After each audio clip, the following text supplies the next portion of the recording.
September 27, 1925 సంవత్సరంలో RSS ఏర్పాటైంది.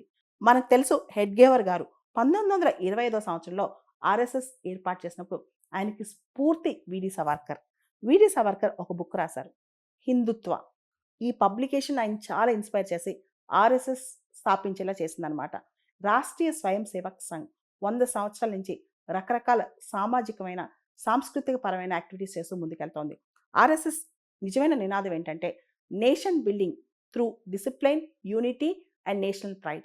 So చక్కటి క్రమశిక్షణతో, ఐక్యతతో జాతిని నిర్మించుకోవడం అనమాట. ఇదే వీళ్ళ థీమ్. అప్పటి నుంచి కూడా చాలా కార్యక్రమాలు చేస్తూ కల్చరల్ నేషనలిజం అనే దాన్ని ప్రమోట్ చేస్తూ ముందుకు వెళ్తున్నారు. ఈ సందర్భంగా ప్రధాని మోడీ గారు మన సంస్కృతి, మన జాతీయత, జాతీయ భావం, దేశం పట్ల సేవా దృక్పథం ఇవన్నీ కూడా ఆర్ఎస్ఎస్ స్ఫూర్తితో మనకి అలవడ్డాయని చెప్పి ఆయన చెప్పడం జరిగిందనమాట. ఇక్కడ మనం ఇద్దరు వ్యక్తుల గురించి, 2 స్ట్రాంగ్ పిల్లర్స్ ఆఫ్ ఆర్ఎస్ఎస్. వాళ్ళే కొన్ని లక్షల మంది ఆర్ఎస్ఎస్ వాలంటీర్స్కి శక్తినిచ్చారు, ఎనర్జీగా ఉండి వెనకాల ఉండి నడిపించారనమాట. వాళ్ళే హెడ్గేవర్, గోల్వాల్కర్. హెడ్గేవర్ మనకు తెలుసు ఆర్ఎస్ఎస్ ఫౌండర్. గోల్వాల్కర్ హిందూ రాష్ట్ర అనే కాన్సెప్ట్ని చాలా ముందుకు తీసుకెళ్లిన వ్యక్తి అనమాట. వీళ్ళిద్దరి వల్లే ఈరోజు ఆర్ఎస్ఎస్ ఇంత స్ట్రాంగ్ ఉందని చెప్పొచ్చు అనమాట.